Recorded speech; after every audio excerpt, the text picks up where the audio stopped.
El día 19 de julio de 1953, en la cancha de River Plate, en la Herradura como era entonces, con 143.000 espectadores, Perón hizo el más grande negocio de su tiempo, de su época, de su gobierno en la cancha de River. Una historia hermosa que muchos la conocen, pero no la conocen en detalles, porque una cosa es que te la hayan contado, que lo hayas leído, y otra cosa es que te lo cuente el propio Perón. Entonces creo que es un tema lindo para encarar hoy y para rememorar cosas que se hicieron antes que uno hablara de la dolarización.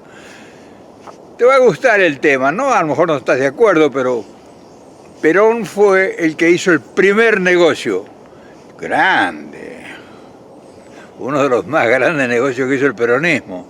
Pero, en fin, ya te voy a contar la historia. Yo no sé si vos sabés que Perón admiraba a Eisenhower, o sea, lo consideraba, incluso decía, como es más viejo que yo tengo que seguir las insinuaciones o las objetividades o los objetivos que él planea. Había sido un tratamiento muy borrascoso con el gobierno de Truman, el gobierno argentino, porque nosotros no rompíamos relaciones con el eje y entonces nos consideraban pro-nazi, pro-fascistas, o sea que nosotros estábamos bastante mal vistos.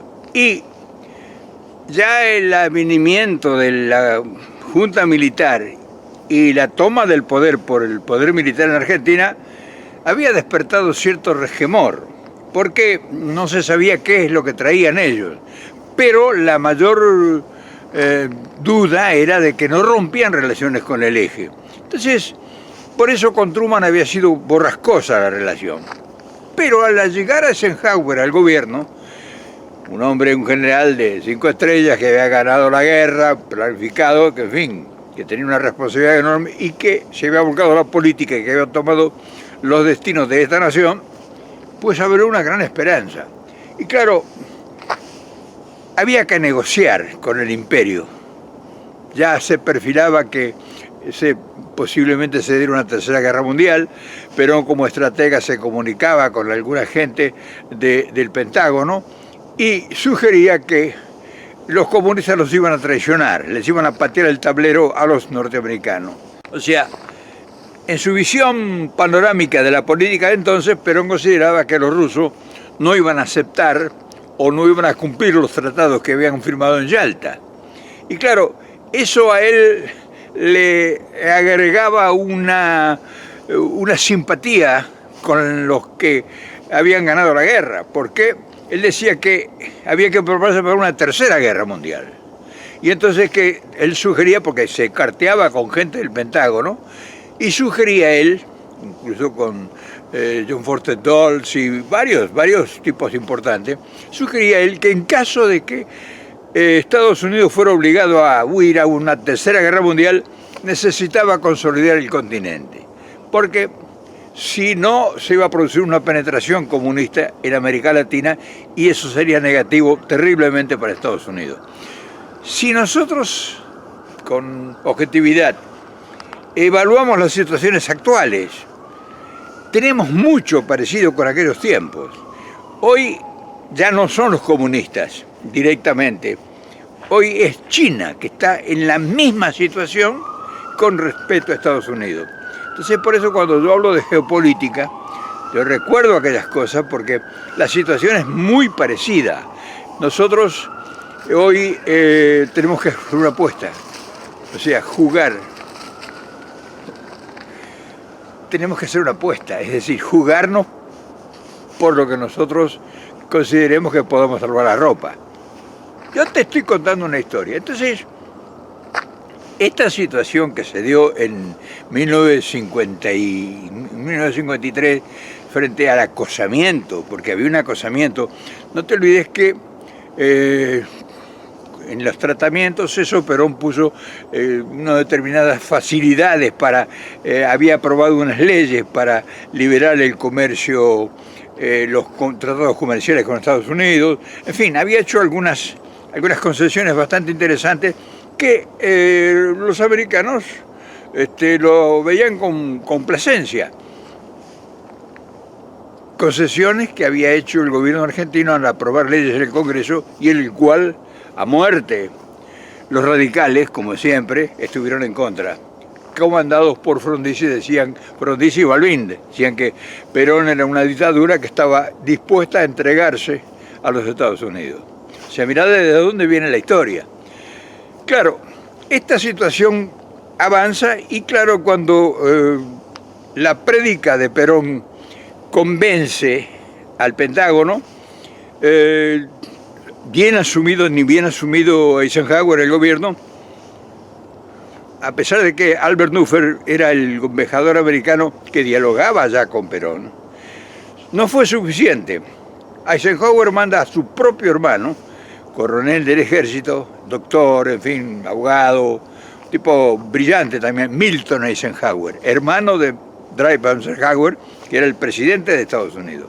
Lo manda a confirmar en persona si realmente Perón era un tipo que pudiera ser creíble, si él realmente tenía un trabajo enorme de Jerónimo Remorino como embajador y Bramuglia, Tilio Bramuglia, otro peronista muy importante, lamentable y tristemente olvidado, hombres importantísimos en aquellas épocas. Pero manda a su hermano para verificar in situ si realmente Perón era un hombre confiable. Claro, viene el hermano de Eisenhower, el hermano del presidente de Estados Unidos, en un constellation, un quilombo de padre y señor mío, un revuelo, y Perón lo va a recibir al aeropuerto. Y lo pasea por todo Buenos Aires y por todos lados, y le da 2 golpes matemáticos extraordinarios de estrategia política. Lo lleva a ver un partido de Boca y River. Imagínate la cancha monumental de River y lo lleva al hermano del presidente de Estados Unidos, un hombre poderosísimo, imagínate. Después siguió, incluso cuando terminó el gobierno de Eisenhower, el hermano siguió negociando cosas muy importantes para América Latina y para Europa. Lo lleva y claro, ve que había una admiración, una devoción por Perón.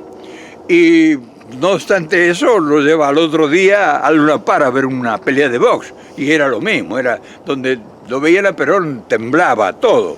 Entonces, además, se congratulan, hablan a un nivel, se dio cuenta Eisenhower que era un tipo, un bicho raro, que era un hombre de mucha preponderancia, de mucha cultura, de mucha preparación. Incluso dice que se contaba al general que se habían puesto a hablar de historia militar y de las guerras antepasadas. Lo deslumbra con su conocimiento y con su simpatía. Y claro, regresa el hermano y habla con el presidente y dice, mirá, esta gente hay que ayudarla porque tenemos la presencia del futuro comunismo que está planificando tomar primero el continente, o sea, el patio trasero de Estados Unidos. Nosotros, la única persona confiable que puede ser hombre, que además de ser un estratega militar, es un hombre que tiene la capacidad de un pueblo para poner un movimiento y fabricar pertrechos de guerra y en fin. Por eso el primer acuerdo que hacen es un crédito del Exim Bank. El Exim Bank era un poder financiero dependiente del gobierno, directamente del gobierno, no era de la banca privada, sino directamente del gobierno de los Estados Unidos.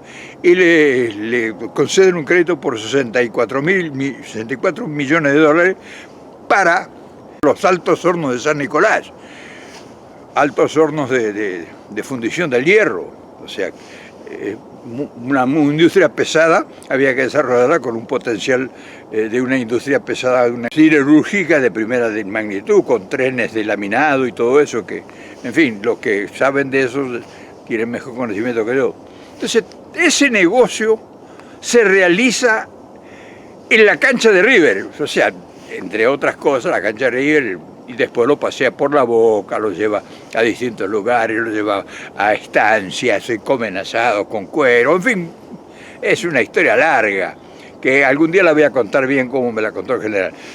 Entonces, este tema que yo traigo ahora tiene mucha relación con la situación argentina en este momento. Nosotros no despegamos ahora, porque no estamos definidos, o sea, no estamos Pero vamos a seguir contándolo, espérate. Como se dan cuenta, Perón había entendido que la única forma de desarrollar la Argentina, acorde con los planes que él tenía, industria liviana primero y desarrollo de industria pesada después, por eso se plantean los grandes proyectos de las hidroeléctricas, en fin, dotar la Argentina de electricidad y de gas. Por eso construye el gasoducto de Comodoro Rivadavia a Buenos Aires, 1.100 y pico de kilómetros. O sea, él tenía un proyecto, pero necesitaba no solamente capitales, necesitaba capitales y mercado.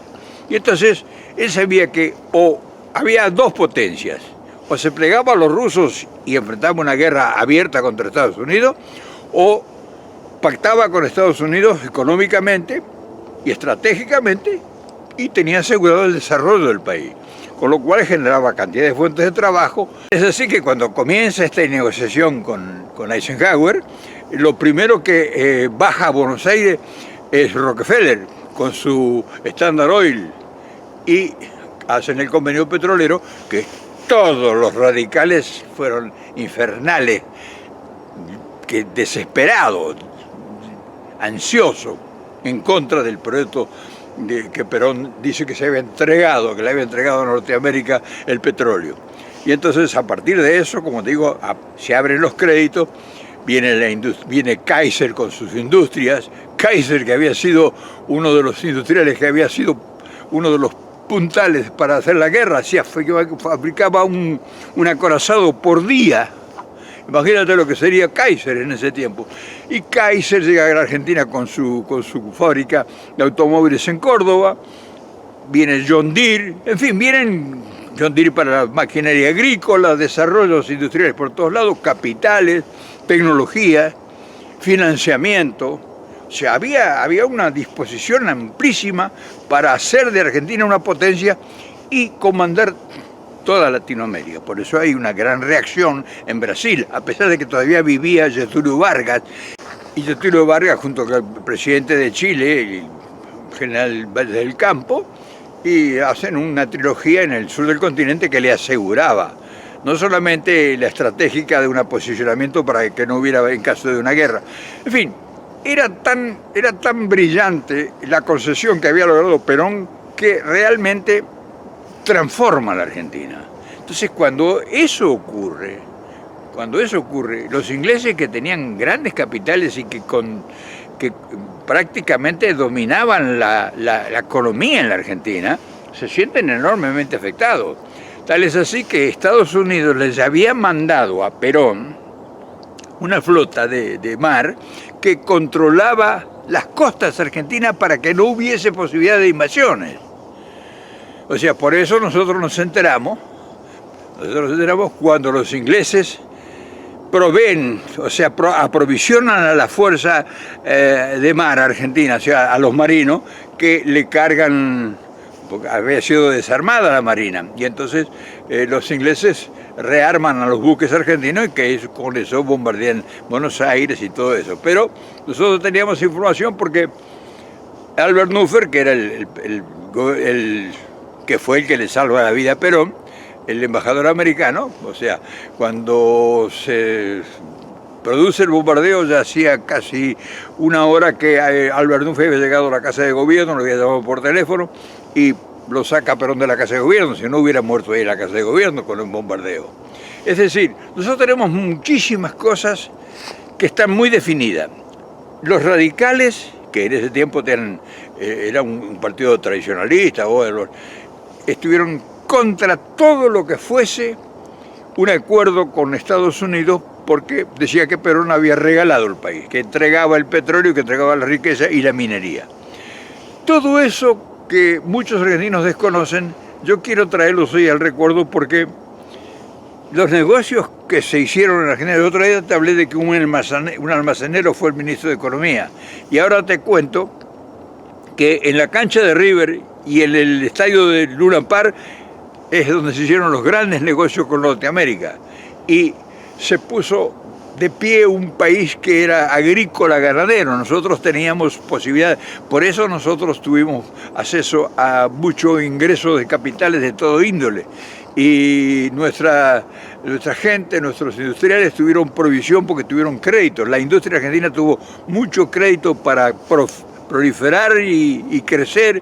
Cualquiera en la Argentina en esos tiempos podía poner una fábrica de lo que fuere y tenía asegurado el mercado, y además, como nosotros teníamos nuestra propia flota mercante, nosotros podíamos comerciar con el mundo la producción agrícola y ganadera que teníamos. Teníamos barcos frigoríficos y teníamos barcos toneleros de gran calado para llevar cereales a todas las partes del mundo.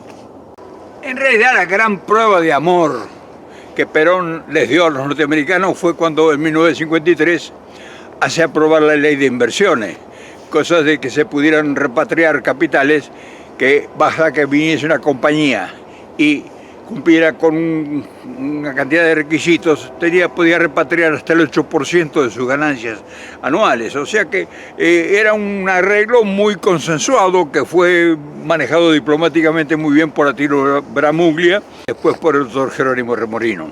Es decir, había una necesidad de acordar porque era propicio.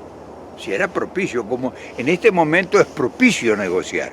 O sea, lo más importante que tuvo Perón fueron los hombres de su equipo, sus negociadores, gente con ideas propias y con unas capacidades extraordinarias, que manejaron, por ejemplo, las relaciones internacionales de una manera increíble, y fueron los que operaron en los centros de Washington de tal manera de que lo convencieron al presidente, al nuevo presidente de Estados Unidos.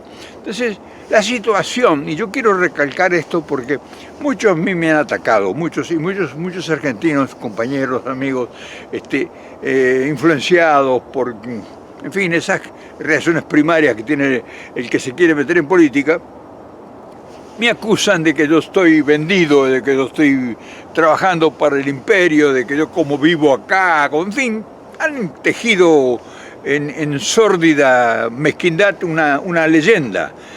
Pero yo tengo conocimiento de cosas que dieron resultado y que el maestro mío, por el cual yo muchas veces, mucho de lo que digo es porque está fundamentado en lo que aprendí de él, hizo lo que yo estoy sugiriendo en algunos videos. O sea, aprovechar la coyuntura, porque eso era el coso, esa era la situación. O sea, Estados Unidos tenía un problema con que la Unión Soviética, o sea, el comunismo, avanzaba vertiginosamente. Ellos no se querían detener. Su proyecto político era tomar Latinoamérica incluso, y después lo siguieron con el tema de las guerrillas y todo eso, o sea, que no era una mentira. Por eso permiten, que es lo que yo ya lo he explicado en otro, el retorno de Perón. O sea, el retorno de Perón tiene mucho que ver con esto. Cuando la guerrilla estuvo en el apogeo, se abrieron las puertas de la noche a la mañana y le permiten el retorno a Perón. Ya el hombre viejo, ya el hombre demasiado vencido por los años, no puede producir realmente el propósito que ellos habían previsto. Pero nosotros, que conocemos esa historia, pues tenemos que explicar por qué pensamos como pensamos. O sea, había en la Argentina una posibilidad de explotar, que era la entrada del comunismo. Hoy tenemos la misma situación, nada más que en vez de ser el comunismo, es el poderío, el potencial del poderío chino, que también está amenazando de alguna manera comercialmente y no sé si estratégicamente la fuerza o el patio trasero de los Estados Unidos. Por eso, por conocer estas historias, yo entiendo la situación que sienten algunos compañeros míos, algunos compañeros nuestros que hoy vociferan contra mí como si yo fuera el demonio, porque carecen de conocimiento y de información, cómo las cosas sucedieron, cómo fue la manera de maniobrar de Perón frente a la necesidad de desarrollar el país. O sea, nosotros, por ejemplo, ahora estamos en una necesidad que necesitamos asociarnos con alguien fuerte. No es que nos vamos a entregar. Habrá que tener, por eso hablo siempre de gente con capacidad para negociar. Porque nosotros independientemente y solos no vamos a salir del problema. El mundo está dividido en dos bloques ahora, que son el bloque soviético y el ruso y el chino y los Estados Unidos. Entonces, con uno de los dos tenés que pactar, con uno de los dos tenés que asociarte, porque si estás en contra de uno, y no estás con el otro, estás muy débil. O sea, tenés que cambiar figuritas permanentemente en política, sobre todo cuando hay intereses en juego. Entonces, este movimiento que te cuento de la operativa que hizo Perón sobre el gobierno recién instalado de Eisenhower en Washington, es la muñeca del político que maneja estrategia y que sabe que las posibilidades, él les vendió la Tercera Guerra, Perón, les vendió, compraron. Además estaban dadas las condiciones para que se diesen, porque los rusos faltaron a la palabra, o sea, le patearon la mesa. Entonces, ahora la situación está bastante parecida. Ahora, los nuestros, los muchachos nuestros que carecen de conocimiento, que no conocen cómo pensaba Perón, cómo maniobraba, yo esto lo aprendí de él, o sea que no es que yo lo invento, estoy inventando a ver si me acomodo. Yo tengo 90 años, ¿yo cuántos años de vida útil tengo? Pero sí te puedo dejar la experiencia del conocimiento, cómo sucedieron las cosas. Y ahora nosotros estamos en una encerrona, solos, como estamos maniobrando todos los días, ustedes lo ven, no salimos de él. ¿Cuánto hace que estamos patinando en la misma instancia? ¿Cuántos años hace? Adelante y atrás, subimos, caemos. Fíjate si, por ejemplo, si nosotros hubiéramos negociado en el tiempo de Kirchner con los norteamericanos. Claro, no tenés que aceptar lo que ellos te ofrecen. Lógico, te van a cagar si vos te dejás. Pero cuando vino Bush a la Argentina y dijeron al carajo, ahí metieron la pata. De verdad, metieron la pata porque mirá cómo estamos. Si hubieran agarrado un bloque, había un bloque continental. Estaba Chávez, estaba Lula, estaba Lugo, estaba Correa. El continente en la mano lo tenían estos muchachos. Dice, bueno, vamos a sentarnos a una mesa, vamos a negociar el ALCA.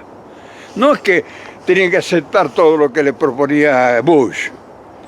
Y perdieron la oportunidad. No necesariamente cuando negociás tenés que conceder todo. Vos negociás, por eso y sobre todo cuando negociás con fuerza. Era un continente que se podía negociar con Estados Unidos. Y estaban negociando el mercado asiático. Imagínate si se podía haber negociado. Y vos me decís, no, estás entregado. Ahí sí, no, veo que no estás entendiendo nada por más que te lo explique de la forma que te lo explique. Entonces ahora nosotros estamos empantanados. El país nuestro, la Argentina, y todo el continente está empantanado y no van a salir así. Porque ellos te empapelan el país y te vuelven loco de la noche a la mañana y de la mañana a la noche, como lo estás viendo. Están jugando con el dólar para arriba y para abajo. Eso es un juego, para que veas, para que aflojes. Entonces ahí hay que, ¿qué es lo que hacer? ¿Aceptar? No, negociar. ¿Qué es lo que te vengo diciendo? Te digo porque yo vivo acá. Yo acá llegué sin hablar el inglés, sin hablar una sola palabra en inglés. Y con esta gente se puede negociar. Te digo, yo hice mucha plata acá, gané mucho dinero. ¿Por qué? Entendí inmediatamente que vi acá, entendí que aquí había que aprender a hablar inglés y si no aprender tenés que tener muy buena argumentación para proponer negocios. Y cuando vos tenés capacidad de proponer negocios, esta gente acepta. Porque Perón se lo hizo, Perón le hizo. Escuche, tienen ustedes a los rusos que van a poner el comunismo en América Latina. ¿Qué estaba haciendo Perón? Negociando. ¿Qué estaba haciendo? Vino Rockefeller, vino John Deere, vino Lessing-Bank, vinieron todos. A la Argentina fueron. Y hizo un negocio extraordinario, pero porque los americanos, o sea, Rockefeller, sacaba el petróleo a la superficie. Escuchá, no sé si lo sabés, que estuvieron a muerte los radicales y los comunistas y los socialistas y la iglesia y todo en contra de Perón. Sacaba el petróleo afuera. Cuando sacaba a la superficie el petróleo, el país tenía el compromiso de venderle a precio internacional toda la producción. Si Estados Unidos no lo quería porque no le interesaba o por lo que fuere, entonces tenía libertad para vendérselo a cualquiera. Pero el petróleo era argentino. Una vez que estaba en la superficie era propiedad nuestra. Y el primer compromiso era si Estados Unidos quería comprarlo al precio internacional, no un precio especial ni nada de eso. Entonces, ¿cuál era el negocio? Que Argentina le pagaba a la empresa, a la Standard Oil, el precio del trabajo de sacarle el petróleo. Eso se lo pagaba el Estado, eso lo pagaba el país, se lo pagaba la Argentina. O sea, ellos no invertían un peso. Invertían la gran estructura para sacar el petróleo. Pero una vez que estaba el petróleo en superficie, era del país. Y nosotros lo que teníamos que hacer es pagarle a Standard Oil el precio del trabajo. Y vendérselo a Estados Unidos si lo quería, teníamos asegurado la provisión y teníamos asegurado el mercado. Ese era el negocio que hizo Perón con el petróleo, que los cuales los radicales, encabezados por Balbini y Frondizi, léete la historia, averigualo, léete un estudio que tiene Scudé, que es un hombre confiable y serio, buscá Scudé y te cuenta la historia esta. Y no era peronista. Entonces, yo creo que ahora, al rememorar esto, el gran negocio de la cancha de River, que por cierto ganó Boca, feliz Perón, y hay fotos, ganó 3-2. O sea que es increíble, pero así es la historia. Y vale la pena que uno insista. No te olvides que yo no voy nada en esto. Yo no voy nada en esto. No tengo tiempo. Pero sí tengo conocimiento y te cuento la historia como fue, que me la revierta cualquiera, que venga alguno que sabe la historia y que me diga, no es cierto, no es cierto lo que dice Reynoso, el viejo charlatán de los bosques, solitario. Mañana nos vemos, por supuesto, mañana nos volvemos a ver, ¿qué te parece?